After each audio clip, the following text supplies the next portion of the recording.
Taking this desperate caregiving job was supposed to save me after my divorce. Instead, on my first night, I found my own divorce papers hidden inside a secret wall cavity in the patient's room. Then the man everyone called insane looked at me, perfectly lucid. "They didn't hire you to save me," he whispered. "They hired you because you are the perfect scapegoat." My sudden downfall was never an accident. My name is Aurora Bennett. I am 36 years old, and until exactly 8 months ago, I believed my life was a fortress. I lived in Briar Cove, Rhode Island, a coastal town where the ocean wind bites through your coat from November to April. For a long time, the cold never bothered me. I had a solid career as a senior reimbursement claims reviewer at Harborline Review Services. I had a warm home. I had a husband I trusted implicitly. Then, the fortress crumbled. Grant Mercer did not leave our marriage with shattered glass, screaming matches, or tearful confessions in the middle of the night. His departure was a masterpiece of clinical precision. He packed his designer luggage on a Tuesday afternoon while I was at the office. When I came home, he was standing in the hallway, wearing his expensive wool coat.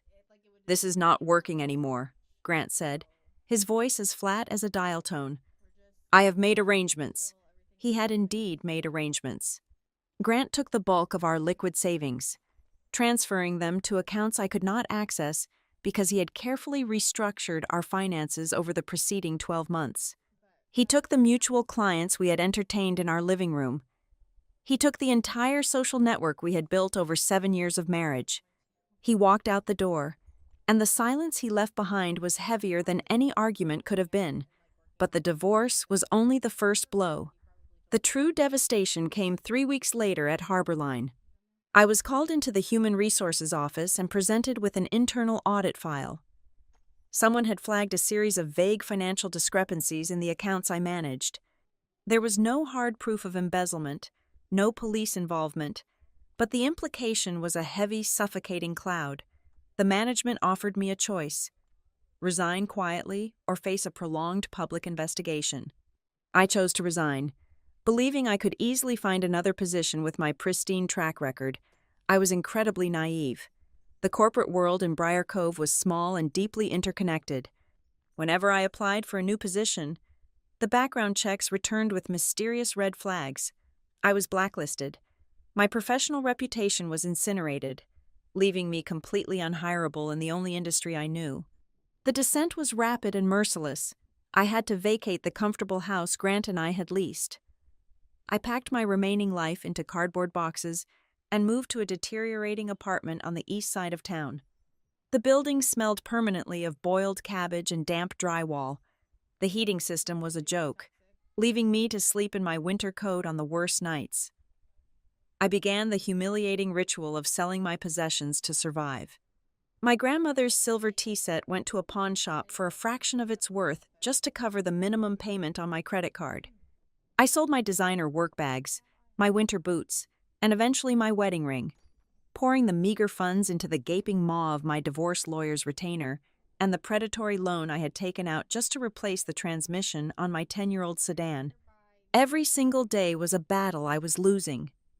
My mornings consisted of staring at my laptop screen, watching the automated rejection emails pile up in my inbox. "We have decided to move forward with other candidates." The words burned themselves into my retinas. My afternoons were punctuated by the aggressive ringing of my phone. Debt collectors do not care about your broken heart or your ruined career. They only care about the numbers. "Ms. Bennett, we are calling regarding your past due balance." The voices would drone, metallic and devoid of empathy. "Can we process a payment over the phone today?" "Not today," I would answer, my throat tight with a mixture of rage and panic. "I am between jobs. I need more time." "Time is not a currency we accept, Ms. Bennett." To escape the ringing phone, I would sometimes make the mistake of opening social media. That was where Grant lived his new reality. There was no mourning period for him. While I was counting pennies to buy generic brand pasta, Grant was posting photos from charity galas and luxury yachts. He wore custom suits and held glasses of expensive champagne, surrounded by people whose net worth required commas and zeros I could not fathom. The pain in my chest was not jealousy. It was a terrifying realization. Grant had not just moved on, he had ascended. He had stepped directly into an elite world of extreme wealth and power within mere weeks of handing me the divorce papers. It was as if invisible doors had swung wide open for him, doors he could not possibly have unlocked on his own. Sitting in the freezing dark of my living room, watching my breath turn to mist in the cold air, I started to suspect that my ruin had been engineered. The financial discrepancies at work, the drained accounts, the sudden, meteoric rise of my ex-husband. It felt too synchronized to be bad luck. I suspected there were hidden layers to my divorce, dark currents moving beneath the surface that I could not yet see. But suspicion does not pay the electric bill. I did not have the luxury of playing detective. I had exactly $42 left in my checking account. The Rhode Island winter was closing in fast, promising blizzards and sub-zero temperatures. The most pressing issue was not solving the mystery of Grant Mercer. The most pressing issue was simple survival. It happened on a Thursday night. The wind was howling against my thin window panes, rattling the glass in its frame.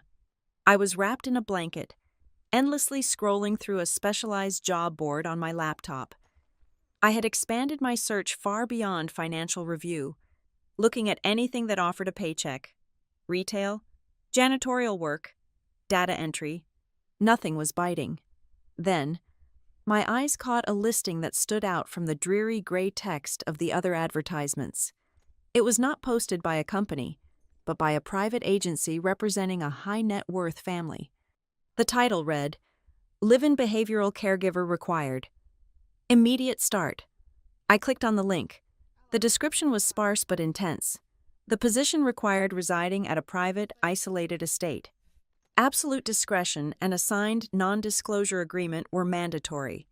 The duties involved the direct care and supervision of a male patient suffering from severe mental instability and unpredictable behavioral outbursts. No formal medical degree was required, but the applicant needed exceptional resilience, an unshakable demeanor, and the ability to follow strict protocols without asking unnecessary questions. It sounded demanding. It sounded isolating. Frankly, it sounded dangerous. Caring for an unstable man in a remote location with a strict gag order was the kind of scenario that triggered every survival instinct I had left. But then I saw the compensation package. The salary offered for a single month was more than I had made in 6 months at Harborline. It included full room and board. If I took this job, the eviction notices would stop. The debt collectors would be silenced. I could dig myself out of the suffocating hole Grant had pushed me into and have enough breathing room to figure out my next move. I stared at the glowing letters on the screen. The money was a lifeline thrown into raging waters. I could not afford to question who was holding the other end of the rope. My pride was gone, stripped away by the cold and the hunger and the endless rejections. I smoothed down my hair, took a deep breath, and typed out a cover letter highlighting my ability to handle high-stress situations and manage complex routines. I hit send at exactly midnight. Less than 15 minutes later, my phone buzzed on the coffee table. It was an unfamiliar number. "Hello?" I answered, my voice raspy from disuse. "Aurora Bennett," a woman's voice said. It was crisp, authoritative, and entirely devoid of warmth. "We received your application for the caregiving position. Are you available for an immediate interview tonight?" I looked around my pathetic, freezing living room. I looked at the stack of unpaid bills sitting on the counter. "Yes," I said, gripping the phone tightly. "I am available right now." I knew the job had the scent of risk all over it. The late-night call, the exorbitant pay, the demand for absolute secrecy. It was a gamble. But when you have already lost everything, playing a dangerous hand is the only option left. I closed my laptop, put on my only clean blazer, and prepared to step into the unknown. The salary would save me from bankruptcy for several months. That was the only truth that mattered tonight. 2 days later, a sleek black town car carried me away from the decaying streets of my neighborhood and deep into the isolated coastline. Blackthorn House was located nearly an hour's drive from the center of Briar Cove. Situated on a jagged peninsula where the ocean relentlessly pounded against the cliffs. The property was entirely severed from the surrounding civilian life by a dense, suffocating wall of dead, skeletal trees, and a towering wrought iron gate painted pitch black. When the heavy gates groaned open and the driver navigated the winding gravel path, the mansion finally revealed itself. It was a sprawling, imposing structure of dark stone and slate, magnificent but entirely devoid of warmth. It looked less like a home and more like a beautifully constructed mausoleum. Waiting for me in the grand foyer was Lenora Vale. She was the stepdaughter of the man I had been hired to keep alive, though she looked more like an executive ready for a hostile takeover. Lenora wore a perfectly tailored, cream-colored suit that stood in stark contrast to the dreary light filtering through the high windows. Every strand of her dark hair was sprayed rigidly into place. Her posture was flawless, her smile practiced and utterly devoid of any genuine emotion. She was elegant, restrained, and so suspiciously proper that my instincts immediately signaled a warning. "Ms. Bennett," Lenora said, her voice echoing slightly against the marble floors. "Welcome to Blackthorn House. I trust your journey was acceptable." "It was fine, thank you," I replied, maintaining a professional neutrality. Lenora gestured for me to follow her down a long, dimly lit corridor, adorned with oil paintings of stormy seascapes. As we walked, her high heels clicked sharply against the stone, setting a militant rhythm. "Let us be entirely clear about the situation," Lenora began, not bothering to look back at me. "The man you are here to care for is my stepfather, Jonah Vale. He is 68 years old and the founder of Vale Meridian Logistics. I assume you did your reading." I nodded. Even though she could not see me, Vale Meridian Logistics was a private shipping empire, a titan of industry. The man who built it from the ground up had to be ruthless. A year ago, Jonah suffered a mild stroke, followed by a severe fall that resulted in significant head trauma. Lenora continued, her tone clinical, as if reading from a legal briefing. Since then, his cognitive decline has been steep. He suffers from acute paranoia, violent panic attacks, and extreme behavioral outbursts. He is, for all intents and purposes, entirely disconnected from reality. Your job is to ensure he does not harm himself and that his daily routines are strictly managed. She stopped in front of a heavy oak door and finally turned to face me. Her eyes were sharp, calculating. "To manage his condition, we have established protocols," she said. "These are not suggestions. Ms. Bennett, they are absolute. First, you are never to use your personal cellular phone on the first floor of this house. Second, the West Wing office is strictly off-limits to everyone, including you. Third, you will not ask questions regarding the former caregivers or any previous staff members who are no longer employed here. Finally, all of Jonah's medications are secured in a designated lockbox in his quarters. You will only dispense what is explicitly handed to you by the head nurse during the shift change." The rules felt less like medical guidelines and more like the terms of a prison sentence. They were bizarrely specific, engineered to keep me blind, deaf, and isolated. But I thought about the crushing debt waiting for me back in Briar Cove, and I swallowed my unease. "I understand the protocols completely," I said.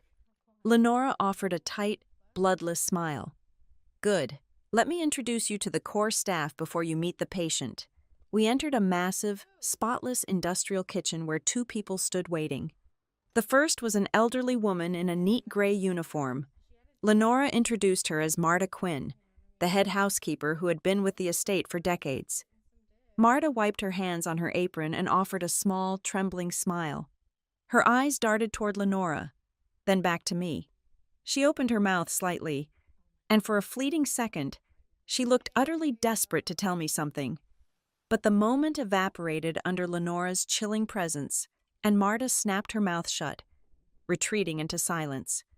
Standing by the back exit was a man who looked entirely out of place in a kitchen. He was heavily muscled, wearing a tactical dark suit with an earpiece securely coiled behind his neck. "This is Eli Sloan," Our head of security, Lenora stated. Eli did not smile. He simply crossed his arms and looked me up and down. His gaze was heavy, invasive, and deeply cynical.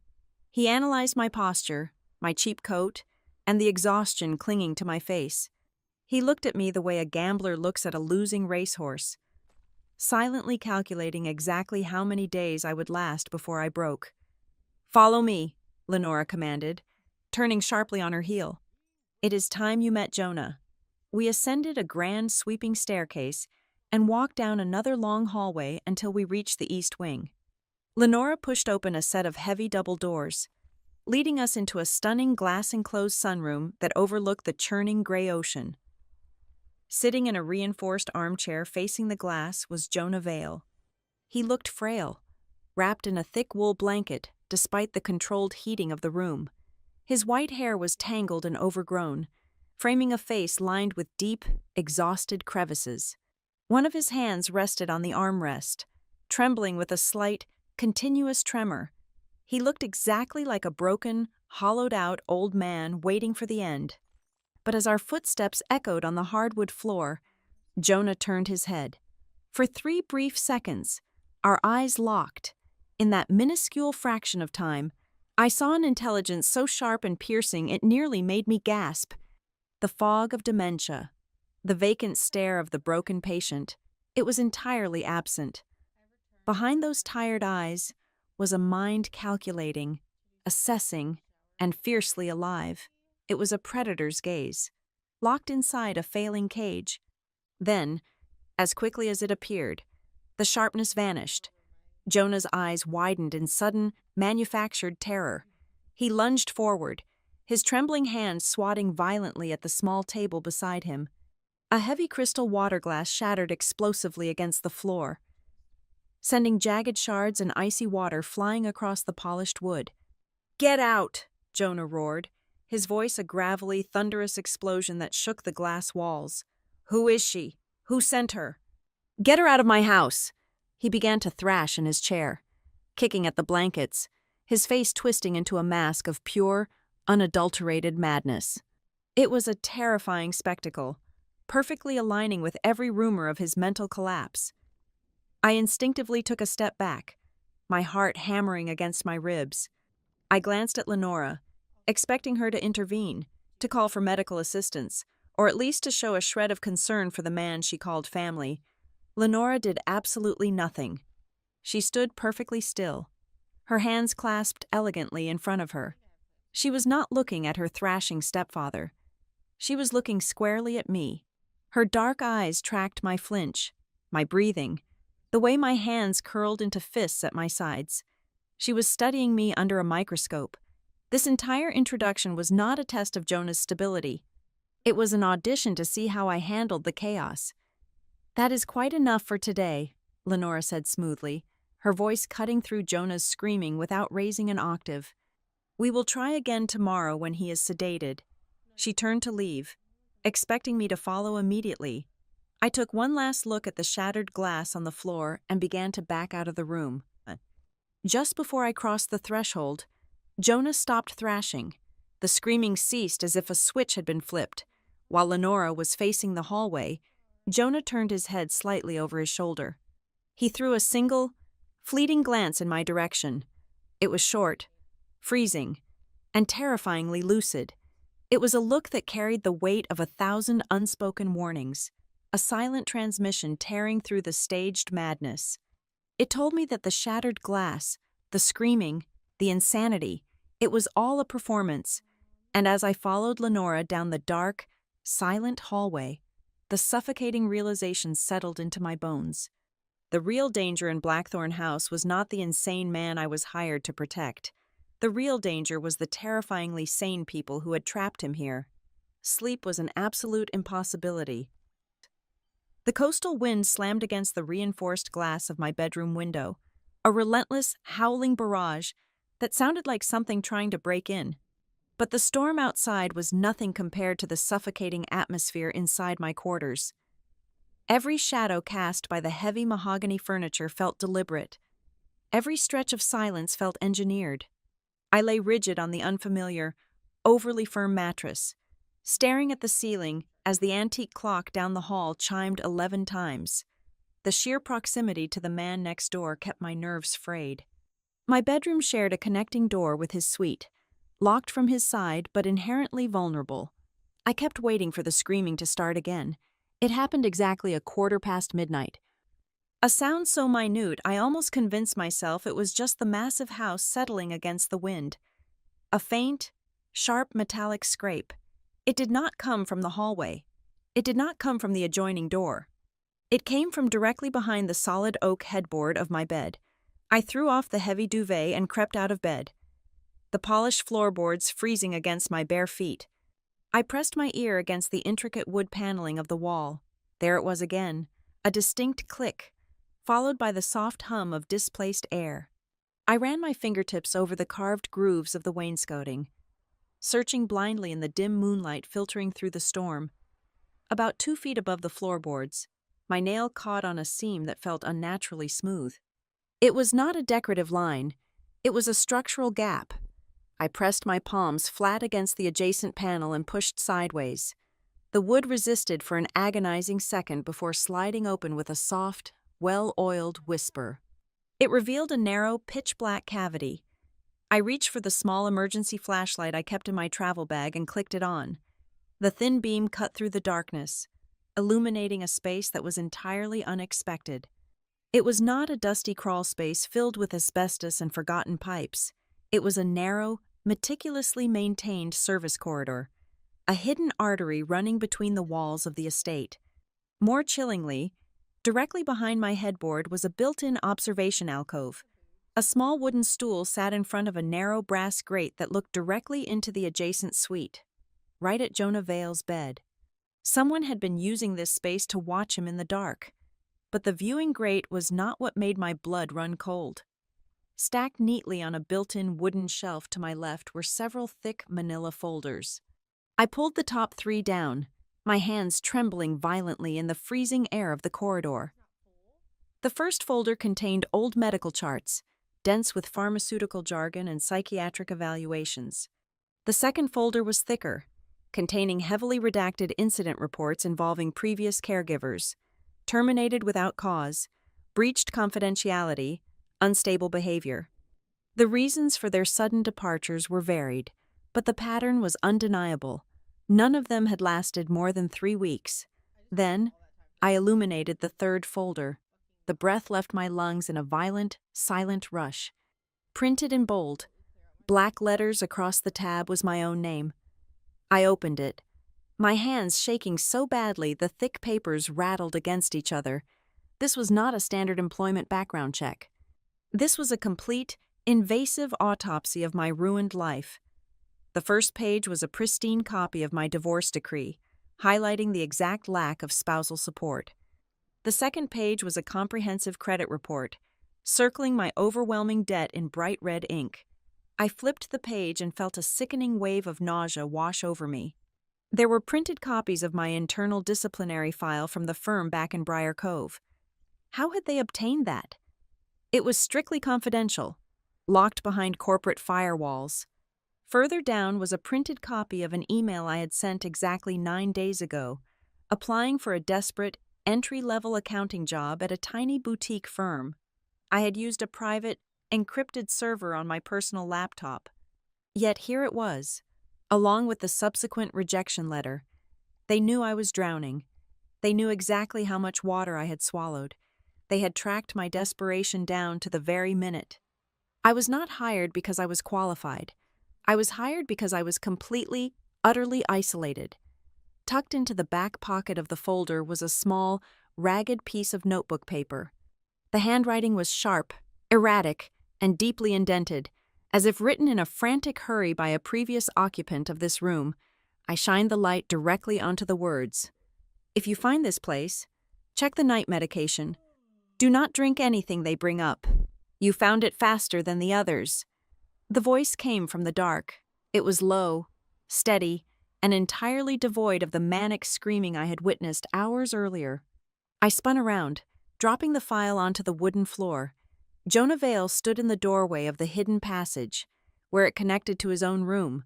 He wore a dark silk robe. The moonlight caught the sharp angles of his face. The frantic, terrified old man with the vacant stare was completely gone. His posture was straight. His jaw was set like carved granite. His eyes were cold, calculating, and terrifyingly sharp. He looked at me with the absolute, crushing authority of a man who had built shipping empires and destroyed global rivals. "They chose you because you are desperate," Jonah whispered, stepping 1 foot forward into the narrow alcove. The air between us crackled with a dangerous electric tension. "A person like you is easier to turn into a culprit than a witness." I stood paralyzed, my mind struggling violently to bridge the gap between the raving lunatic thrashing in the sunroom and the commanding presence standing before me. "You are not sick," I breathed, the words barely audible over the roaring wind outside. "Do not react," Jonah commanded, his voice slicing through my shock with surgical precision. "Do not ask questions you are not prepared to hear the answers to. If you panic now, they will know. You must close this panel, go back to your bed, and act exactly like the broken, exhausted woman they meticulously hunted down." He took a step closer, his piercing eyes boring into mine, anchoring me to the floor. "If Lenora suspects for a single second that I'm coherent, or that you have seen these files, neither of us will leave this house. They did not hire you to manage my care, Aurora.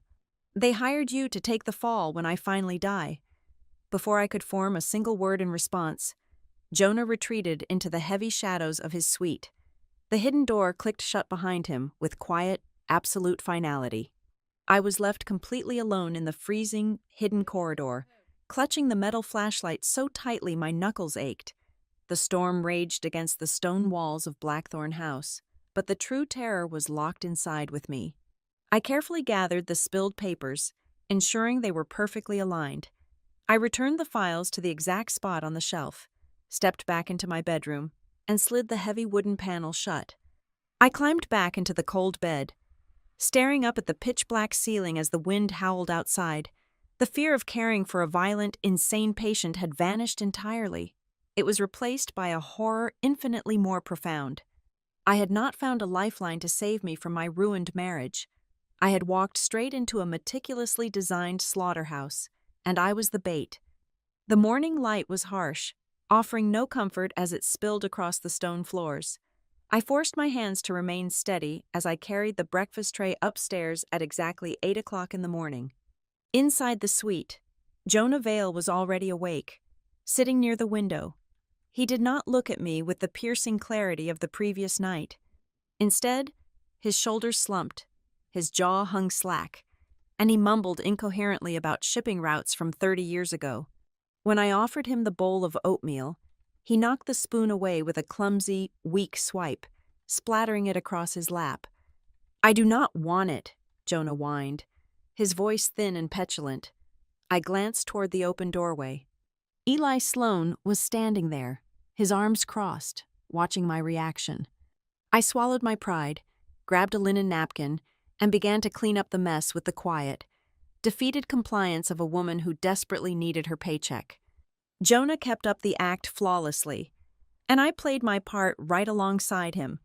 No one in the house could possibly suspect that less than 8 hours ago, we had stood in a hidden corridor discussing my impending doom. By 10 in the morning, the house settled into a suffocating quiet. I was downstairs in the grand foyer, organizing a stack of medical delivery receipts on a side table, when the heavy sound of tires crushing gravel echoed through the front doors. I glanced through the narrow side windows. A sleek, black luxury sedan rolled to a stop at the base of the stone steps. The driver quickly exited and opened the rear door.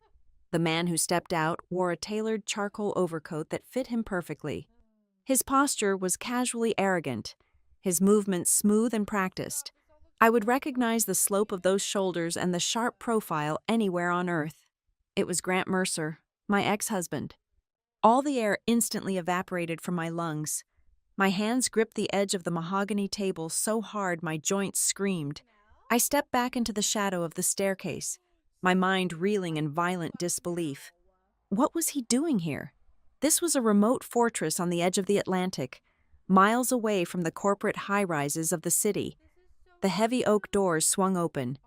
Lenora Vale stepped into the foyer, her heels clicking sharply against the marble. She extended a hand, offering Grant a smile that was uncharacteristically warm. "Grant," Lenora said, her tone indicating deep familiarity. "Thank you for coming all this way." "It is my pleasure, Lenora," Grant replied. His voice was the same rich, persuasive baritone that had once promised to love me for the rest of my life. Lenora turned, her sharp eyes scanning the shadows until they locked onto me. "Ms. Bennett?" she called out, her voice echoing in the cavernous space. "Come here, please." Every survival instinct I possessed screamed at me to run out the back door, to flee into the freezing woods, but I had no car, no money, and nowhere to go. I forced my legs to move, stepping into the harsh morning light of the foyer. Grant turned around. Our eyes met. I expected shock. I expected a stumble in his polished demeanor. Instead, his expression barely shifted. He allowed his eyebrows to rise exactly 1/fraction of an inch, painting a flawless portrait of mild, polite astonishment. It was the face of a man running into a distant acquaintance at a coffee shop. Not a man confronting the ex-wife he had financially decimated mere months ago. "Aurora," Grant said smoothly. "Goodness, what an entirely unexpected place to run into you." "You know each other?" Lenora asked, though the cool, calculating glimmer in her eye told me she already knew the answer perfectly well. "We were married," Grant answered, his tone light, almost conversational. "A lifetime ago. It seems we finalized the paperwork several months back. I had no idea you had moved into the caregiving sector." "Aurora. It is certainly a pivot from financial review." He was mocking me right in front of her. "Ms. Bennett joined us recently," Lenora said, brushing past the revelation as if it were a minor triviality. "Grant is a senior risk consultant with the asset restructuring firm managing my family's portfolio. He is here to assist us in evaluating the legal and financial vulnerabilities of the estate. Specifically, he will be advising on the competency profile we are building for Jonah. Should his condition require us to assume full conservatorship..." The words hit me like physical blows. Grant was not just a guest. He was the architect of Jonah's legal demise. He was here to help Lenora build the cage, lock the door, and throw away the key. "I will be conducting interviews with the staff and reviewing the daily logs," Grant added, his eyes locked onto mine with a cold, predatory gleam. "I look forward to reading your reports. Aurora." Lenora excused herself to take a phone call from her legal team, leaving Grant and me entirely alone in the long, dimly lit corridor outside the West Wing study. The second Lenora disappeared around the corner, the polite veneer melted off Grant's face, leaving behind something utterly hollow and terrifying. He took 2 steps toward me, closing the distance until I could smell his expensive cologne. "You look tired, Aurora," he said softly, his voice dropping to a whisper that felt like a razor blade against my skin. This sort of work must be exhausting for someone so thoroughly accustomed to a desk. "What are you doing here, Grant?" I demanded, keeping my voice equally low. I refused to let him see me tremble.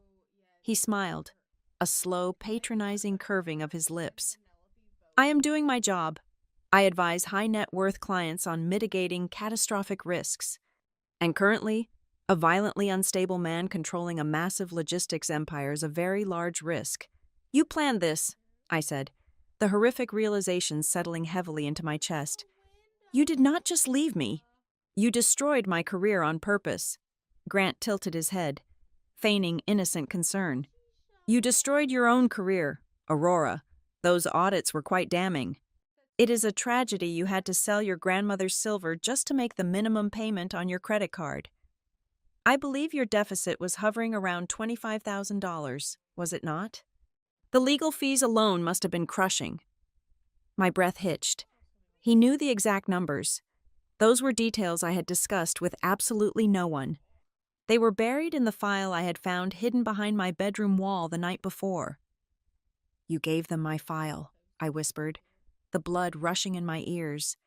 "You should focus on doing a good job here," Grant said, Ignoring my accusation entirely, his tone was light, almost friendly, which made the underlying threat infinitely worse. The Vale family pays very well.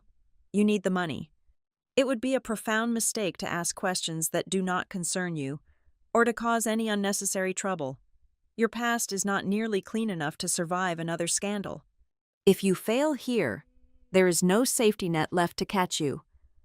He reached out and adjusted the collar of my uniform, a gesture so intimately violating I had to fight the urge to strike his hand away.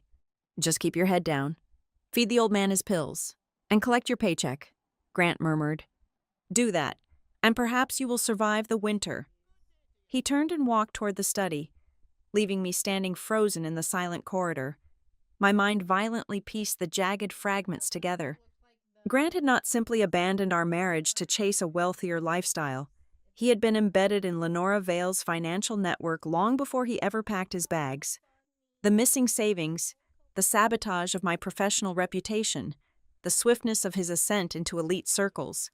He had orchestrated my entire downfall to render me completely destitute, completely isolated, and completely desperate. They needed a caregiver for Jonah who had no friends to call, no family to visit, and no credibility left to be believed by the police. Grant had looked at the woman he had promised to love and decided she was the perfect raw material for a corporate conspiracy. He had built the trap, baited it with an exorbitant salary, and waited for me to walk right into it. I leaned against the cold stone wall, fighting a wave of profound nausea. The man who had methodically dismantled my life was standing just a few feet away, laughing softly as he answered a call on his phone. He had ruined me once, and now I was trapped in an isolated mansion, watching him prepare to ruin another human being. But as the shock slowly receded, leaving behind a cold, hardened core of absolute fury, I realized Grant had made one fatal miscalculation. He believed my desperation made me weak. He did not understand that a woman who has already lost everything is the most dangerous person in the room. I survived the catastrophic encounter with Grant by retreating into the only armor I had left, my professional training. For 7 years at Harborline, my entire career was built on dissecting fabricated narratives. I hunted discrepancies in medical billing. I knew how to read the negative space of a bloated insurance claim. Grant and Lenora thought they had hired a broken, terrified woman. They forgot they had brought a senior auditor into their crime scene. I stopped reacting to the terrifying atmosphere of the estate and started observing it clinically. Everything became a data point. I memorized the exact shape and color of the medication labels. I tracked the handover signatures in the daily logs, noting the pressure of the pen strokes and the specific times of delivery. I watched the hallway cameras, calculating their blind spots and rotational sweeps. I memorized the scheduled arrivals and departures of the private physicians. The first massive crack in the narrative appeared in the daily incident binder. Lenora demanded I read it thoroughly to understand Jonah's violent triggers. As I flipped through the heavy pages in the dim light of my room, my training immediately kicked in. The reports from the previous caregivers were entirely too neat. When human beings describe a chaotic, violent event, their language is inherently messy and inconsistent, but these reports used identical phrasing. Page after page, separated by weeks and written by supposedly different authors, contained the exact same sentence. The patient exhibited sudden hostile ideation, resulting in severe property damage and requiring immediate chemical de-escalation. It was boilerplate text. Someone had drafted a master template for Jonah's insanity and simply instructed the staff to change the dates. The next glaring discrepancy involved the locked medicine cabinet. According to the official charts, Jonah was prescribed a standard regimen of blood thinners and mild beta blockers to manage his post-stroke symptoms. But 3 nights a week, the head nurse left a small plastic cup containing an additional, unmarked blue pill. The chart vaguely labeled it as a supplemental anxiety reducer. I began to chart his behavior directly against the medication schedule. The pattern was undeniable. The violent outbursts, the shattered glass, the terrifying hallucinations, they almost exclusively occurred on the evenings he was forced to swallow the blue pill. On a Tuesday evening, I intentionally fumbled the water pitcher, delaying his dose by exactly 14 minutes while I went downstairs to fetch dry towels. During those 14 minutes, his severe hand tremor was noticeably lighter. His breathing evened out. The absolute moment the pill dissolved in his system, the violent mania returned. The house staff also held jagged pieces of the puzzle. Though they were absolutely terrified to share them, I cornered Marta Quinn in the walk-in pantry one afternoon while she was polishing silver with a manic, nervous intensity. I stood beside her, pretending to count the inventory of dry goods. "The last caregiver," I whispered, keeping my eyes fixed on my clipboard. "Why did she leave so quickly?" Marta froze. Her knuckles turned stark white against the dark polishing cloth. She looked frantically over my shoulder toward the kitchen door. "She asked too many questions about the night nurse," Marta replied, her voice barely a breath. Lenora called her into the West Wing study. The girl was gone before dawn. All three of them left exactly like that. Poof, vanished in the night. Lenora forced them to sign confidentiality agreements before they walked out the door. If they ever breathed a single word about this house, they would owe the estate $500,000 in penalties. $500,000. It was a financial death sentence explicitly designed to ensure total, unbreakable silence. Even Eli Sloan, the stoic head of security, inadvertently handed me a crucial clue. Late one night, I was fetching a heavy blanket from the linen closet near his monitoring station. The massive bank of screens bathed his face in a harsh, cold blue glow. He was hitting the side of his central monitor in visible frustration. "Is something broken with the system?" I asked casually. Keeping my tone light, Eli scowled, tapping a heavy metal pen against the mahogany desk. "The network feed for the West Wing is dropping data packets again. It is infuriating. The entire system is state-of-the-art, but the cameras outside the master suite lose their signal at completely random intervals." He looked up at me, his eyes narrowing in suspicion. "It always seems to happen on the nights the old man is acting his absolute craziest. Just a technical coincidence, I suppose." It was absolutely not a coincidence. Someone was deliberately blinding the security system right before administering the chemical triggers to ensure there was no digital record of the tampering. But the most compelling evidence of all came from Jonah himself. He was not a senseless, vacant shell. He was acutely aware of his environment. He knew exactly what time the heavy deadbolt on the front door engaged every evening. He recognized the distinct, heavy sound of Eli walking down the long corridor. He even knew that Lenora wore a very specific jasmine perfume, and his breathing would accelerate defensively seconds before she even entered the room. A man lost in the terminal fog of dementia does not possess tactical, military-grade situational awareness. On a Thursday afternoon, a violent rainstorm battered the jagged coast, the thunder masking any sound within the suite. Lenora was away in the city attending a legal conference with Grant. I was sitting by the reinforced window, pretending to read a medical journal, while Jonah sat completely still in his armchair. "She changed the lock code on the main gate this morning," Jonah said quietly. His voice was perfectly steady, lacking any of the forced gravel or pitiful tremor. I slowly lowered the journal, my heart pounding against my ribs. "How do you know that?" "Because the security keypad emits a slightly different frequency tone when a new numerical sequence is programmed," he replied, turning his sharp, lucid eyes toward me. "I built a global logistics empire from a single, rusting cargo ship, Aurora. I know exactly how to listen to machines." I pulled my chair closer to him, keeping my voice incredibly low. "I read the logs. I saw the boilerplate reports, and I know the supplemental blue pills are doing this to you." Jonah offered a grim, terrifyingly hollow smile. "You are significantly sharper than the others. That is precisely why Grant recommended you for the position. He arrogantly assumed your intelligence would be completely blinded by your financial desperation." He leaned forward, resting his elbows heavily on his knees. "I will not lie to you. I am not completely healthy. The stroke took a heavy toll on my brain. I have bad days where the fog rolls in thick, where I genuinely cannot remember the names of my own shipping routes. But I am not incapacitated. I am being poisoned.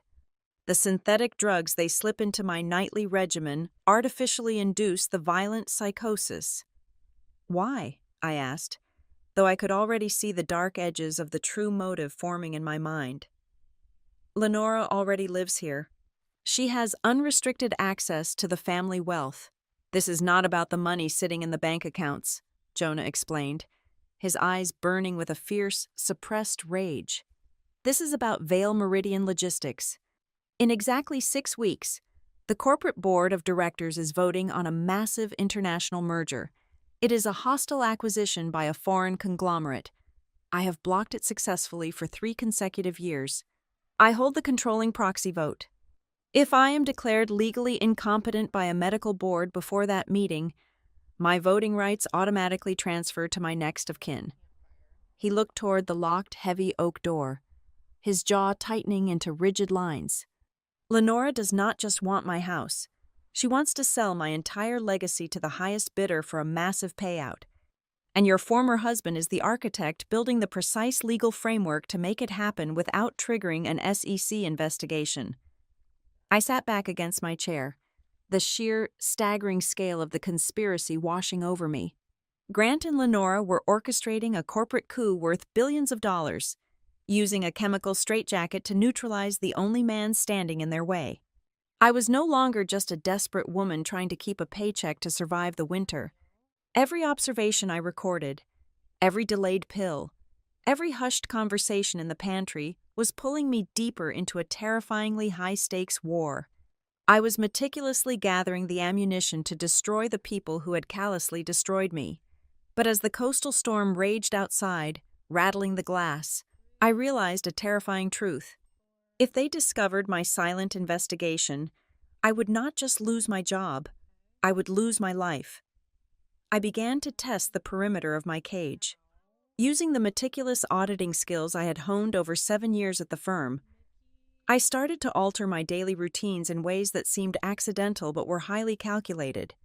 When the night nurse handed me the small plastic cup containing Jonah's evening pills, I did not just nod and walk away. I held the cup up to the harsh fluorescent light of the hallway, asking pointed questions about the milligram dosage. I asked why the manufacturer imprint on the blue pill was entirely rubbed off. I lingered by the security cameras in the West Wing for exactly 10 seconds longer than my scheduled rounds required, staring directly into the dark glass lenses. The atmosphere in Blackthorn House shifted with terrifying speed. The polite, icy distance that Lenora and the staff had maintained instantly morphed into active, suffocating surveillance. The heavy silence of the estate began to feel like a tightening noose. Eli Sloan started shadowing my movements, his heavy footsteps echoing just one hallway behind me wherever I went. The first retaliatory strike happened on a Tuesday night, at exactly 1:30 in the morning. I was lying awake, staring at the ceiling, when the piercing, high-pitched shriek of the central fire alarm shattered the silence. The sound was deafening, bouncing off the stone walls and rattling the heavy wooden doors. I threw off the covers, shoved my feet into my shoes, and sprinted down the grand staircase, my heart hammering violently against my ribs. I reached the main industrial kitchen to find the entire night staff gathered in a state of chaotic confusion. Marta Quinn was coughing, pointing a trembling finger toward the massive commercial oven. Plumes of thick, acrid black smoke were pouring out of the vents. Eli grabbed a heavy extinguisher from the wall and blasted the interior with white foam. When the smoke finally cleared, the source of the fire was obvious. A stack of dry linen dish towels had been shoved directly against the heating element, and the temperature dial had been cranked to 500 degrees. It was a blatantly staged diversion. A cold spike of adrenaline pierced my stomach. I turned and ran back up the stairs, taking the steps 2 at a time, entirely ignoring Eli shouting my name. I reached the second floor and sprinted down the corridor to my bedroom. I always locked my door from the inside before going to sleep. When I grabbed the heavy brass handle, it turned without any resistance. I pushed the door open and flipped on the overhead light. At first glance, the room looked perfectly normal, but an auditor's eye is trained to notice the millimeter differences in a controlled environment. The heavy duvet on my bed was slightly skewed. The rug was pushed back by a fraction of an inch. I walked directly to the small oak dresser in the corner of the room. The bottom drawer was cracked open. I pulled the drawer out completely. Tucked neatly beneath my folded uniform sweaters was a heavy amber glass bottle. It was completely unlabeled. I unscrewed the child-proof cap and poured the contents into my trembling palm. Dozens of heavy clinical-grade sedatives spilled out. They were the exact type of heavy narcotics used to chemically restrain violent psychiatric patients. They were not listed anywhere in Jonah's official medical handover logs. They had used the fire alarm to clear the floor, infiltrated my room, and planted enough stolen narcotics to frame me for severe medical tampering. The trap sprang shut the very next morning. Lenora summoned me to the grand foyer just after 8 o'clock. Grant was standing right beside her, wearing an immaculate navy suit, his hands casually resting in his pockets. Lenora did not yell. She did not express outrage. Her voice was terrifyingly calm, carrying the smooth, bureaucratic tone of an executioner reading a sentence. "Ms. Bennett," Lenora began, her dark eyes locking onto mine. "It has come to my attention that there have been significant irregularities concerning the inventory of controlled substances in the medical lockbox. Until we can conduct a thorough internal audit of the premises, your key access to the medication cabinet is entirely suspended. You will only provide physical supervision of the patient." I stood completely rigid. I knew if I mentioned the bottle in my room, they would immediately call the police and claim I had confessed to stealing them. I was completely boxed in. Grant stepped forward, invading my personal space. He molded his expression into a flawless mask of polite, patronizing concern. "Aurora," Grant said softly, keeping his voice just low enough so Lenora could pretend she was not listening to every single word. "This is a highly sensitive corporate environment. Given your recent history of profound financial instability and your unfortunate professional missteps back in Briar Cove, an accusation of narcotics theft would be absolutely catastrophic for you. It would mean immediate criminal charges. You do not have the money for a defense attorney." He reached out and gently brushed a piece of lint off my shoulder, a gesture dripping with venomous power. "If you pack your bags and leave voluntarily by 5 o'clock this evening," Grant whispered, his eyes gleaming with cold triumph, "I can personally ensure this little misunderstanding never reaches an official police report. Walk away, Aurora, before you get hurt." I retreated to the west wing, my hands shaking with a mixture of pure terror and boiling rage. I entered the sunroom, where Jonah was sitting quietly by the window. He looked up, his sharp eyes instantly reading the absolute desperation painted across my face. He did not need me to explain what had happened. He knew the enemy's tactics perfectly. He understood they were actively testing my breaking point, trying to crush me into submission or panic me into fleeing. Jonah decided to give them a completely different target. The exact moment Lenora entered the room 10 minutes later to check the morning logs, Jonah erupted.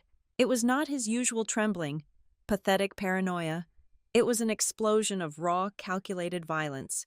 He stood up, grabbed a heavy brass lamp from the side table, and hurled it directly at the reinforced glass window. The impact sounded like a gunshot. He screamed at the top of his lungs, a terrifying, guttural roar that brought Eli running down the hall with his hand on his radio. Jonah thrashed violently against Eli, kicking over the medical cart and shouting wildly about poison and demons, forcing Lenora to step back against the wall in genuine alarm. During the struggle, Jonah locked eyes with me for a fraction of a second. The message was clear. He was drawing the crosshairs entirely onto his own back, buying me time to breathe. That night, while the security team was fully occupied managing Jonah's staged crisis, I slipped into the hidden corridor behind my headboard. I needed to clean up the files I had disturbed, terrified that Eli might search the walls next. As I reached deep into the back corner of the dusty wooden shelf to push the folders out of sight, my knuckles brushed against cold, heavy metal. I pulled it out into the beam of my flashlight. It was a bulky, outdated mini cassette recorder. I pressed the play button, holding the tiny, cracked speaker directly to my ear. There was a long hiss of static, followed by Jonah's voice. It was raspy, recorded during his brief, agonizing windows of lucidity. He was verbally documenting the exact times the cameras went dark, building his own desperate ledger against his captors. I fast-forwarded the tape, listening to the agonizing clicks. The static suddenly broke, replaced by the unmistakable acoustics of the West Wing study. Jonah had somehow managed to plant the device and record a private conversation. Two voices were speaking clearly, Lenora and my ex-husband. We cannot use a standard agency nurse for the final phase. Grant's recorded voice echoed thinly in the dark. Narrow space. A professional will notice the chemical shift. We need a buffer. We need someone so thoroughly desperate, so completely drowning in debt and ruined credibility, that if the old man turns up dead with the wrong pills in his system, absolutely no one will believe her over us. I know the perfect candidate. The recording abruptly clicked off, lasting only 15 seconds. It was entirely too short to stand up as concrete evidence in a court of law. A decent defense lawyer would have it thrown out as out-of-context hearsay in 5 minutes, but it was all the confirmation I needed. The chilling reality clamped around my throat, cutting off my air. Grant and Lenora were not just trying to strip Jonah of his legal voting rights. They had pre-written a tragedy. In their meticulously crafted script, Jonah Vale dies of a sudden, tragic overdose.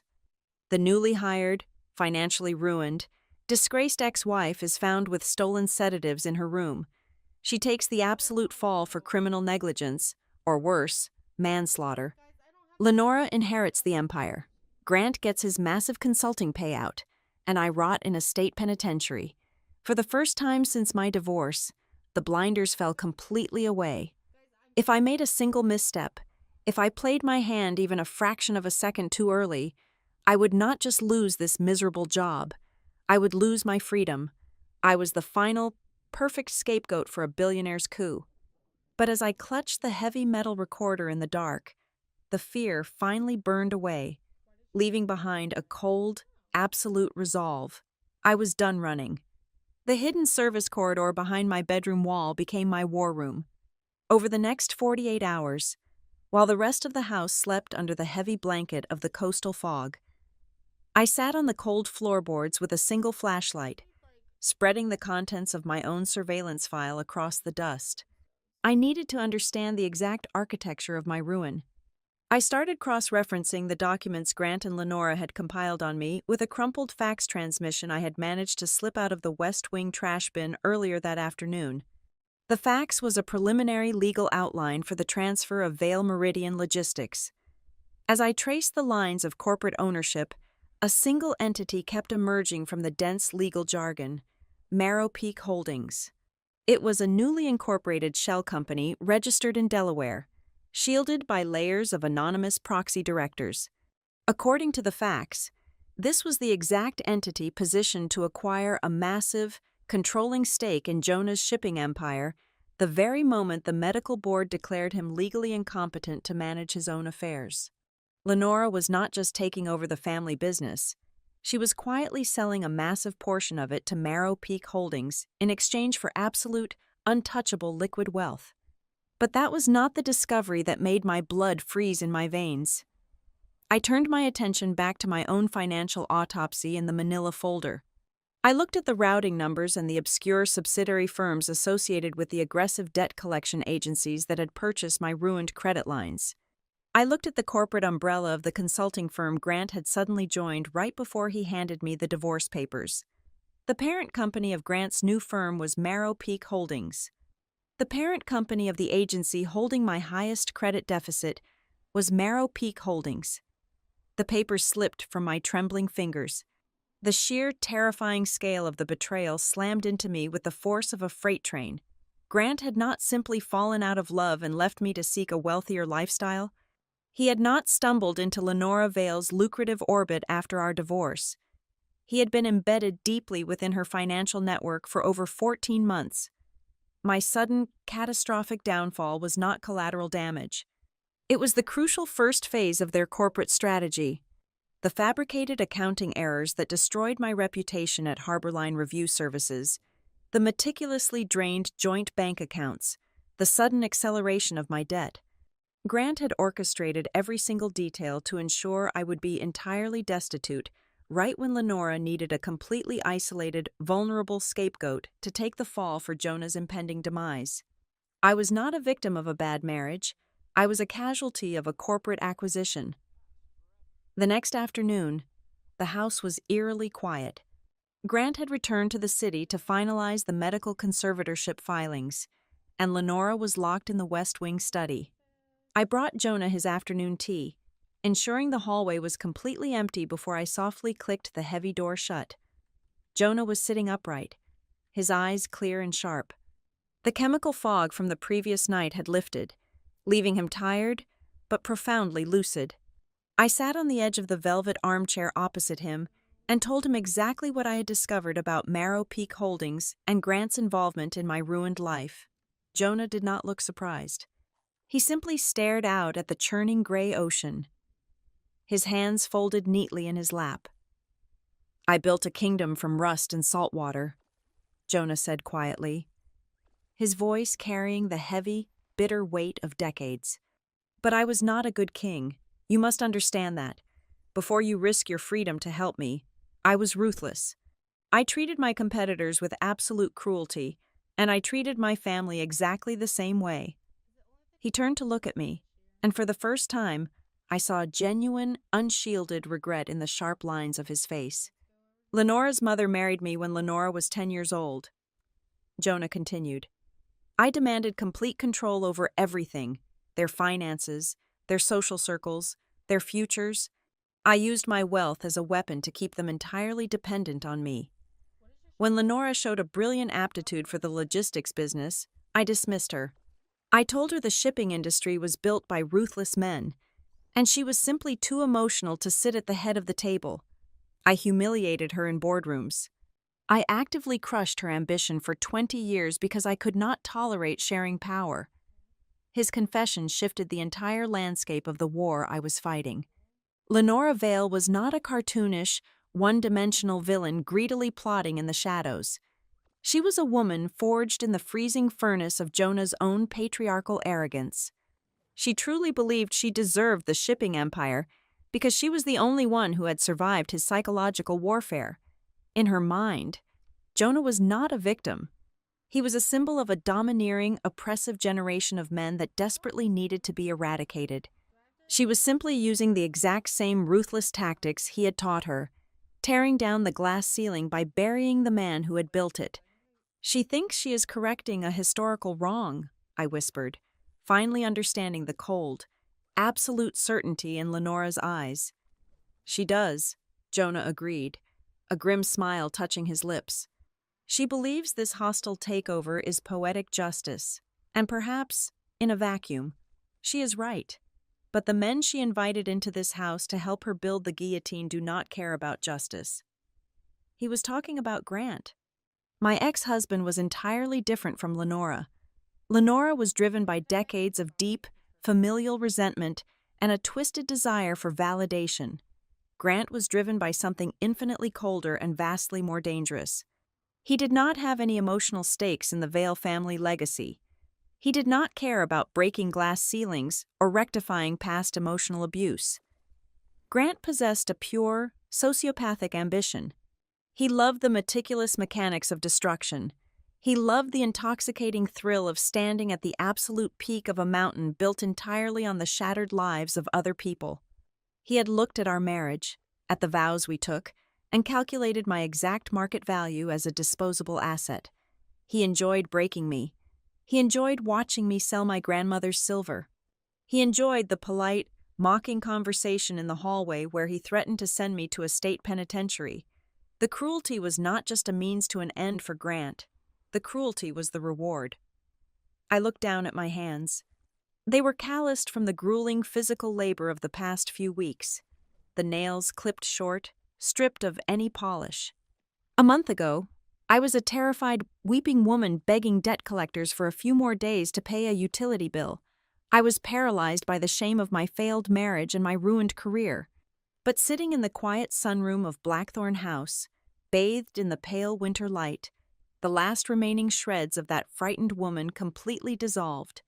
The profound pain of the divorce evaporated, replaced by a crystalline, diamond-hard clarity. My destroyed marriage and Jonah's manufactured insanity were not isolated tragedies. They were identical links forged in the exact same chain of predatory ambition. We were both just obstacles standing in the way of a massive payout, targeted for removal through forged documents, manipulated chemical restraints, and carefully curated public images. I stood up from the velvet chair. The air in the room felt different now. It was no longer heavy with fear. It was charged with a deadly, quiet electricity. My fight was no longer about clinging to a high-paying job to survive the harsh Rhode Island winter. It was no longer about childish emotional retaliation against a cheating husband. It was about systematically dismantling the massive, corrupt machine that had casually ground my life into dust. They had written a flawless script where I was the tragic, incompetent fool who would take the fall for their brilliant corporate coup. But they had handed the script to a senior financial auditor who knew exactly how to follow the paper trail straight to the architects of the fraud. "They think they have won," I said, my voice steady, stripped of any hesitation or fear. Jonah looked up at me, the sharp, predatory intelligence returning fully to his eyes. "They have every structural advantage. They have the money, the legal authority, and the medical records. What do you have?" "I have the one thing they completely failed to account for," I replied, turning toward the heavy oak door. "I know exactly how they operate, and I am going to burn their entire empire to the ground." I could not simply march into the local police precinct and declare a billionaire was being poisoned by his own family. The authorities would demand hard physical proof, which I currently did not possess. Furthermore, one panicked phone call from me would give Grant and Lenora exactly the excuse they needed to execute their contingency plan. They would erase the digital security logs, flush the untraceable narcotics down the drain, and physically throw me off the estate before the police cruisers even reached the front gates. A direct confrontation would be professional suicide. I needed to build a trap so airtight they would not realize they were caught until the steel jaws snapped shut. My first strategic move required establishing a secure, external lifeline. I started with Jonah's old leather-bound address book, which I found buried beneath a stack of forgotten nautical charts in the bottom drawer of his wardrobe. Most of the business contacts were completely obsolete, but I found a direct office line for a woman named Tessa Calder. She was a ruthless, highly specialized litigator who dealt exclusively in high-net-worth elder abuse and complex financial exploitation. I used the landline in the dusty East Wing Conservatory at exactly 2 o'clock in the morning, holding my breath with every ring echoing in my ear. When Tessa finally answered, I did not waste her time with pleasantries or emotional appeals. I gave her the raw data, the corporate shell games, and the name Marrow Peak Holdings. She grasped the severity of the corporate coup immediately. She agreed to operate quietly in the background, preparing the massive legal counteroffensive we would need when the time came. Next, I needed the digital proof of the medical tampering. I found Eli Sloan drinking black coffee in the staff kitchen just before dawn. I knew the man prided himself on the absolute integrity of his security system, and the recurring, unexplainable camera glitches deeply wounded his professional ego. "The main server might be compromised," I told him, keeping my voice at a low, steady murmur while pretending to wipe down the countertops. "Someone is manipulating the live video feed to cover their tracks. Do you keep offline, hard drive backups of the corridor cameras?" Eli stared at me over the rim of his ceramic mug, his jaw tight. He was weighing his loyalty to his lucrative paycheck against his own rising, undeniable suspicions regarding Lenora's operations. Slowly, deliberately, he nodded. I asked him to pull the raw, unedited footage directly from the localized server racks in the basement, bypassing Lenora's administrative access entirely. He agreed to secretly deliver a secure flash drive to me by Friday evening. Acquiring the physical evidence required an accomplice inside the house. Marta Quinn was terrified of her employers. But her loyalty to the man who had employed her for 30 years finally outweighed her fear of Lenora's retaliation. During the chaotic shift change at 7 in the evening, Marta intercepted the discarded biohazard bags from the medical waste bins before the groundskeeper took them to the incinerator. In the dim, flickering light of the basement laundry room, we spread the empty foil blister packs and discarded plastic pill cups across the metal folding table. Hidden among the standard white chalky tablets, I found 3 distinctive capsules. They were deep purple, completely unmarked, and absolutely did not match the cardiovascular prescriptions listed on Jonah's official medical chart. I carefully sealed the rogue pills in a plastic evidence bag and hid them deep inside the lining of my winter coat. I brought the physical evidence to Jonah during one of his rare, clear mornings. He inspected the purple capsules resting in my palm, his face hardening into a mask of pure, carved granite. "They are accelerating the timeline," he noted grimly, his voice remarkably steady. Then, he outlined our one viable exit strategy. Hidden deep within the original corporate trust charter he had drafted 25 years ago was a highly specific contingency clause. It allowed him to demand an immediate, independent neurological evaluation to legally prove his competency, provided he signed the formal request during a documented state of total lucidity, with an impartial medical witness present. The execution of this plan was agonizingly complex. Jonah's periods of clarity were drastically shrinking. The chemical fog induced by the purple capsules was thick and heavy, often lingering until noon the following day. We had to perfectly time his signature, intercept the poisoned medication to give his brain time to clear, and bring the independent doctor onto the heavily guarded estate without triggering Lenora's sophisticated alarm bells. Tessa Calder provided the perfect solution. She arranged for Dr. Simon Varela, a highly respected independent neurologist, to visit Blackthorn House. To bypass Lenora's strict vetting process, we disguised his visit as a routine physical rehabilitation assessment.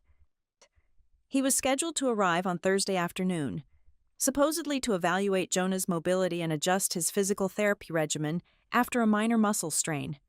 While the intricate pieces of the trap clicked into place behind the walls, I had to ensure Grant and Lenora remained completely blind to the impending threat. I had to transform myself into the exact, broken victim they fully expected me to be. I stopped washing my hair daily. I deliberately allowed dark, heavy circles to form under my eyes by staying awake reading legal statutes. I made my hands tremble slightly when I poured coffee in the staff kitchen. I lowered my gaze whenever Lenora entered the room, shrinking my physical presence to project total, crushing defeat. The ultimate test of my performance occurred on Wednesday afternoon.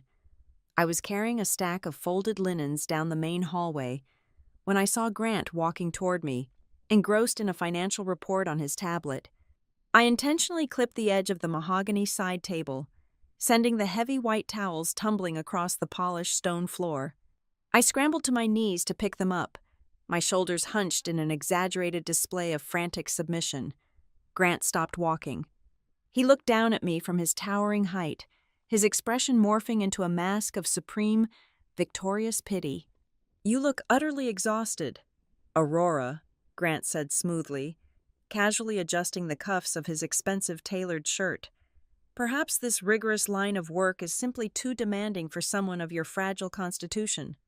I warned you this environment requires a certain level of resilience." I did not snap back. I did not glare at him. I forced my eyes to well up with moisture and stared pathetically at the floorboards, my hands shaking as I clutched a folded towel to my chest. "I am just trying to survive the month," I whispered, my voice thick with manufactured despair and exhaustion. "I do not have anywhere else to go." Grant smiled. It was a cold, deeply satisfied curving of his lips that did not reach his eyes. He was entirely convinced I was broken. He believed I had completely surrendered to the inevitability of my financial and professional ruin. He stepped carefully over the spilled towels as if avoiding garbage on the sidewalk and continued down the hall, whistling a quiet, cheerful tune. He had absolutely no idea that my exhaustion was a meticulously constructed mask. He did not know about the independent neurologist scheduled to arrive the very next day. He did not know about the purple capsules hidden in my coat, or the encrypted offline security footage Eli was currently extracting, or the ruthless litigator building a massive legal warhead in the city. My trap was not designed for a petty screaming match in the foyer. I was not interested in temporary emotional satisfaction. My trap was designed specifically for the grand, formal legal stage where Grant and Lenora firmly believed they held all the power and all the cards. They were happily preparing to legally execute Jonah Vale and send me to prison, entirely unaware that the gallows they had so carefully constructed were actually meant for them. The pressure cooker finally exploded on a Tuesday afternoon. Lenora stood at the head of the grand dining table, her posture rigid, and officially declared an emergency summit to be held at Blackthorn House the very next morning. The guest list included the entire executive board of directors for Vale Meridian Logistics, the primary trust advisors, and a hand-picked panel of psychiatric experts. The objective was no longer a secret. They were going to officially execute the forced medical conservatorship and strip Jonah of his empire. Grant did not just wait for the meeting. He launched a devastating preemptive strike. By 4 o'clock that afternoon, he had circulated a heavily curated dossier to every single board member arriving the next day. The file was a masterclass in character assassination. It contained the ugliest details of our divorce settlement, my staggering credit card debt, and the vague, damning internal notes from my termination at Harborline Review Services. The implication was brilliantly vicious. The newly hired, financially desperate caregiver was emotionally unstable and highly motivated to manipulate the vulnerable billionaire for her own financial gain. To ensure I could not defend myself or contact Tessa Calder, Lenora implemented a sudden, draconian security protocol. Eli Sloan was forced, under direct orders, to confiscate my electronic keycard, completely revoking my access to the medical records room. Worse, my personal cellular phone was seized and locked in the security office. I was entirely cut off from the outside world, a ghost trapped inside a stone fortress, watching my executioners build the scaffold. The sheer weight of the impending trap was suffocating, but the true catastrophe struck just after midnight. I was in my bedroom, pacing the floorboards, when a muffled, agonizing groan bled through the solid oak door connecting my room to Jonah's suite.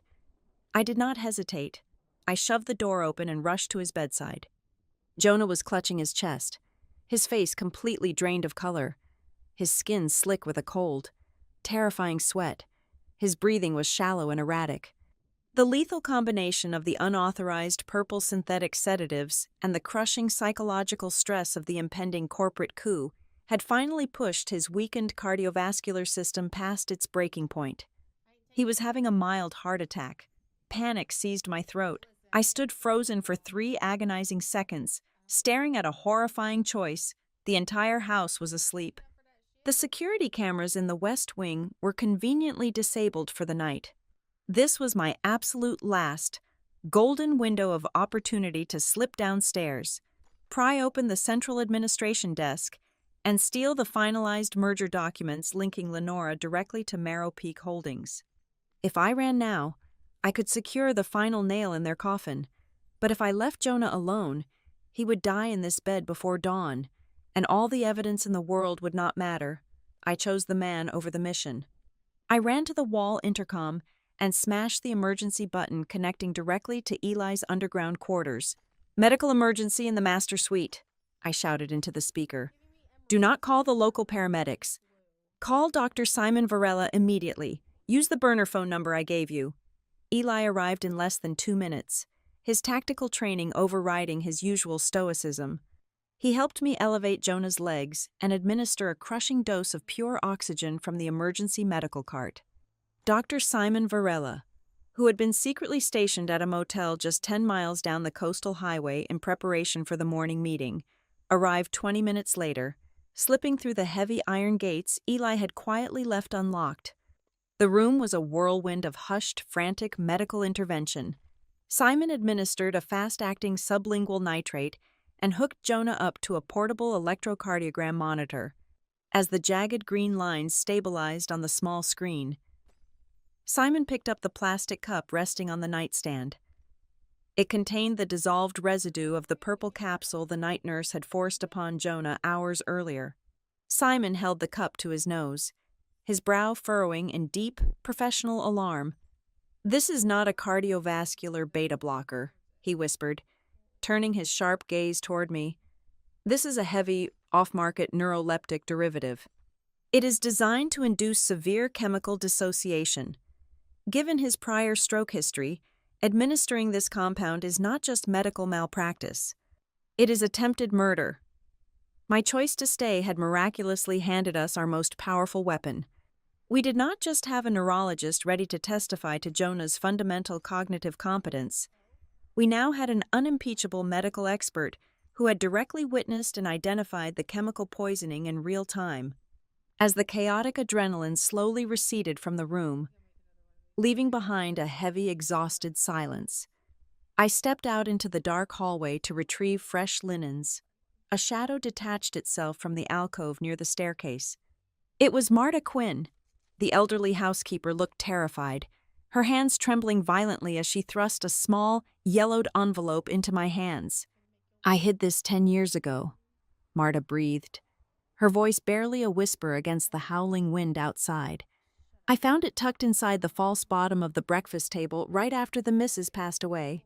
I was too afraid to show Mr. Vale, and too terrified of Lenora to throw it away. You need it more than I do." She turned and fled back down the stairs before I could ask a single question. I retreated to the dim light of the bathroom and tore the envelope open. Inside was a handwritten letter from Jonah's late wife, Lenora's mother. The ink was faded, but the words were a devastating revelation. It was a desperate, fearful confession, detailing how Lenora had successfully forged her mother's signature on a series of irrevocable trust transfers years prior. The document proved a long, established historical pattern of deep financial fraud and signature manipulation. I folded the letter and slipped it into my pocket, feeling the cold weight of the paper against my skin. Just as I stepped back into the hallway, Eli approached from the opposite end of the corridor. He looked exhausted, his uniform slightly rumpled, but his eyes burned with a fierce, quiet intensity. He pressed a small, encrypted black flash drive into my palm. "I had to manually dig through the partitioned backup servers in the basement," Eli muttered, glancing nervously over his shoulder. "But I found the dropped data packets from the West Wing. I restored the missing video files from last month." "What is on it?" I asked, my fingers closing tightly around the drive. "Grant Mercer," Eli replied, his voice laced with pure disgust. The footage clearly shows him bypassing the security lock on the primary medication cabinet at exactly 1:17 in the morning. It was recorded on the exact same date Jonah had his most violent, heavily documented psychotic episode. "Your ex-husband is the one physically swapping the pills." I leaned against the cold stone wall, the sheer magnitude of the night washing over me. The storm outside was finally breaking, the fierce coastal winds dying down to a low, mournful hum. Through the tall glass windows at the end of the hall, the first pale, bruised light of dawn began to bleed across the horizon. I stood in the silent corridor, armed with a resurrected billionaire, a furious neurologist, a confession of historical forgery, and high-definition video proof of criminal tampering. I finally possessed every single jagged piece of the puzzle. I had the complete, undeniable truth resting right in the palm of my hand.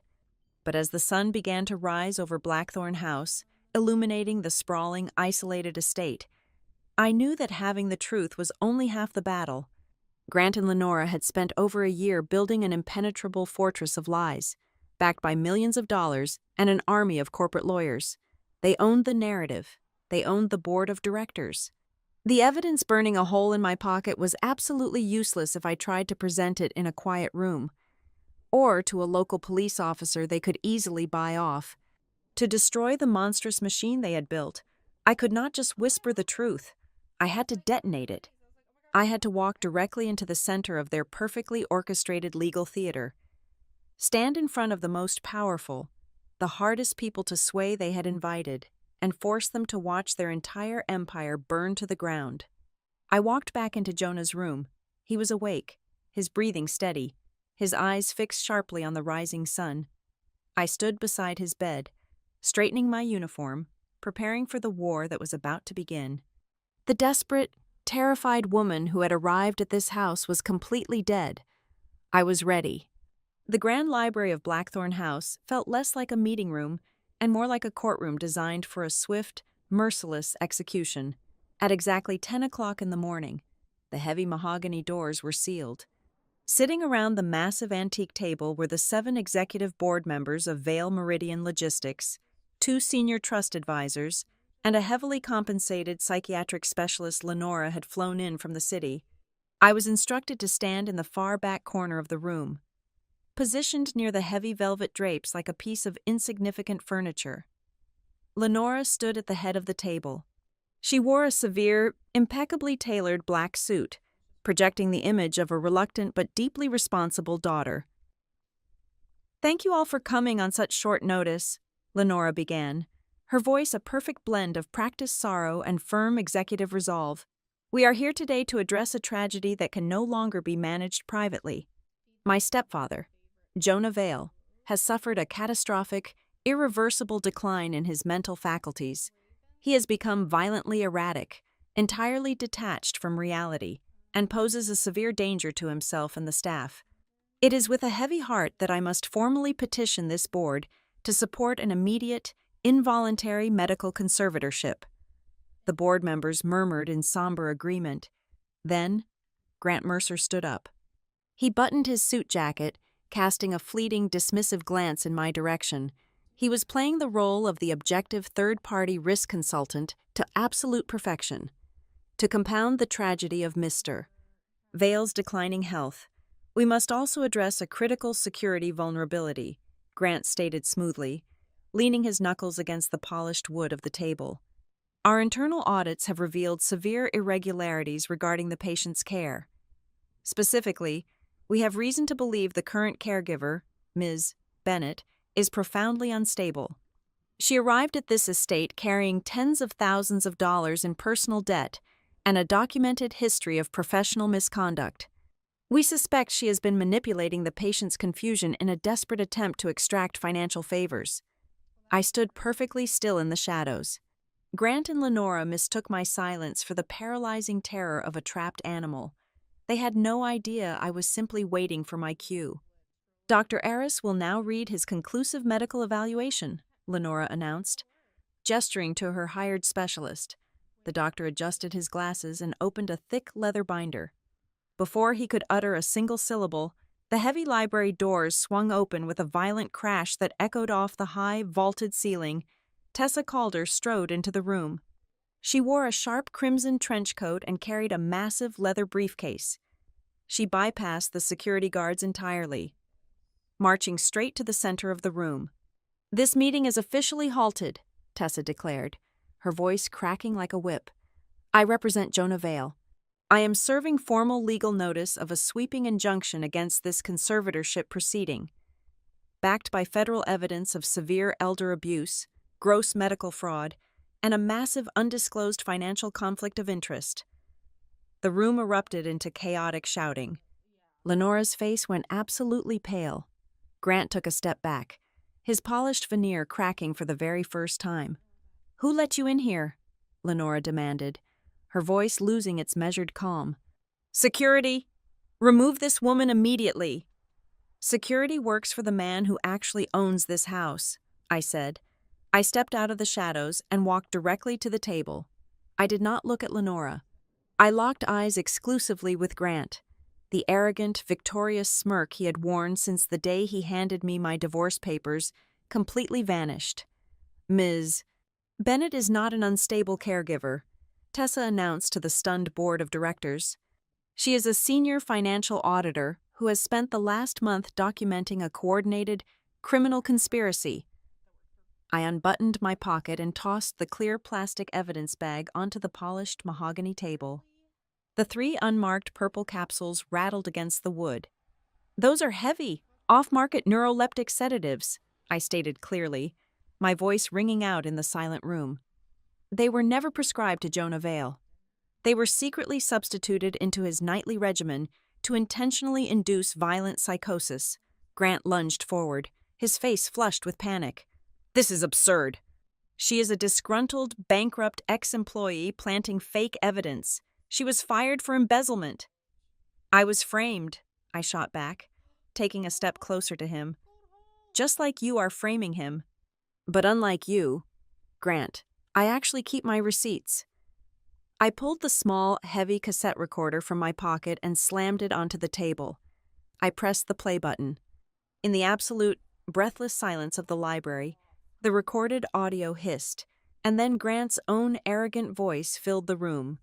We need someone so thoroughly desperate, so completely drowning in debt and ruined credibility, that if the old man turns up dead with the wrong pills in his system, absolutely no one will believe her over us. A collective gasp rippled through the board of directors. Lenora staggered backward, gripping the back of her chair as if she had been physically struck. A recording is easily manipulated, Grant stammered, his polished baritone shattering into a desperate, reedy pitch. This proves absolutely nothing. Then let us watch the video, I replied coldly. I handed Eli Sloane's encrypted flash drive to Tessa. She plugged it into the massive presentation screen at the end of the room. The high-definition footage flickered to life. It clearly showed Grant Mercer, standing in the West Wing corridor at exactly 1:17 in the morning, manually punching the override code into the primary medical lockbox and swapping the pill bottles. The timestamp on the video perfectly matched the date of Jonah's most violently documented breakdown. Furthermore, Tessa cut in, pulling a thick stack of legal filings from her briefcase, we have an independent evaluation conducted early this morning by Dr. Simon Varela, who is currently waiting in the hall. His findings are conclusive. Jonah Vale suffers from minor, manageable cognitive fluctuations due to a prior injury, but he possesses complete, undeniable legal competency. The violent mania you have all witnessed was entirely manufactured through chemical poisoning. Lenora finally found her voice, though it shook with frantic desperation. You cannot prove he is competent. He had a severe cardiac event just last night. He is incapacitated. The proxy vote defaults to me. The heavy wooden door connecting the library to the West Wing slowly creaked open. Jonah Vale walked into the room. He moved slowly, leaning heavily on a dark wooden cane, but his posture was straight, and his eyes were burning with a terrifying, absolute clarity. The fabricated tremor was completely gone. The fog had lifted. The king had returned to his courtroom. I am entirely capable of speaking for myself, Lenora, Jonah said, his voice a low, dangerous rumble that commanded absolute silence. He walked to the head of the table, forcing Lenora to step aside. He looked at the stunned board members, then turned his piercing gaze toward his stepdaughter. 48 hours ago, during a period of complete, unmedicated lucidity, and in the presence of an independent legal witness, I activated the emergency continuity clause within the founding charter, Jonah announced. I have irrevocably transferred my controlling voting shares into a blind, independent trust. Your hostile corporate takeover is completely dead. The final fatal blow came from Tessa. She threw the last file onto the table, directly in front of the lead trust advisor. Lenora Vale orchestrated this medical coup to facilitate a massive corporate merger with a shell company called Marrow Peak Holdings, Tessa explained, her words sharp and clinical. And we have the routing numbers proving that Grant Mercer is the primary architect of that financial structure. He deliberately engineered Ms. Bennett's financial ruin during their divorce, funneling her assets into subsidiaries owned by Marrow Peak Holdings, specifically to weaponize her desperation for this exact scheme. The entire room flipped on its axis. The board members scrambled away from Lenora and Grant as if they had suddenly caught fire. The lead trust advisor immediately pulled out his phone and dialed the authorities, but we were already 10 steps ahead of them. Tessa gave a sharp nod toward the foyer. The library doors opened one final time. 2 agents from the Federal Financial Crimes Investigators, accompanied by an investigator from the State Elder Abuse Task Force, walked into the room. We had kept them waiting in unmarked cars at the front gate since 8 o'clock this morning. Grant tried to run. He bolted toward the side door, his face a mask of pure, cowardly panic. But Eli Sloan stepped solidly into his path, crossing his massive arms. "I would not recommend that," Eli growled. As the federal agents read Lenora and Grant their rights, placing them in handcuffs right next to the antique mahogany table, Grant locked eyes with me one last time. There was no arrogance left. There was only a hollow, terrifying realization that the woman he had meticulously broken had just buried him alive. I did not smile. I simply turned my back on him. Several weeks later, the storm had completely cleared. The arrests of Lenora Vale and Grant Mercer made national headlines. The investigations into Marrow Peak Holdings unraveled a massive web of corporate fraud, ensuring my ex-husband would spend decades in a federal penitentiary. I sat with Jonah on the terrace of Blackthorn House, drinking hot coffee and watching the winter sun glitter across the Atlantic Ocean. He looked older, tired, but deeply at peace. He did not offer me half his shipping empire like a character in a fairy tale. That is not how the real world works. Instead, he used his massive wealth and remaining influence to fund a relentless, scorched-earth legal campaign against Harborline Review Services. They were forced to publicly retract the false allegations, clear my professional record, and pay a massive settlement that wiped out every single cent of my fabricated debt. "I am stepping down from the logistics board," Jonah said quietly, setting his ceramic mug on the iron table. "I am launching a new philanthropic foundation. Its sole purpose will be to investigate and legally dismantle operations that use medical and financial manipulation to exploit the elderly. I need an executive director, someone who knows exactly how to read the hidden ledgers, someone who knows what it feels like to be hunted." He looked at me, offering a contract that would guarantee my financial independence for the rest of my life. I accepted the position. I did not take it for the money, or the prestige, or the power. I took it because, for the first time since my life had fallen apart, I realized I was no longer a victim waiting for the next blow. I had survived the absolute worst they could throw at me. I had walked into the dark, pulled the masks off the monsters, and burned their house to the ground, and I was just getting started. Thank you all so much for listening to my story today. Please leave a comment down below and let me know where you are listening from so we can connect and share our thoughts together. Do not forget to subscribe to the Boss Revenge Stories channel, like this video, and support us even more by clicking the hype button so that this story can be heard by many more people.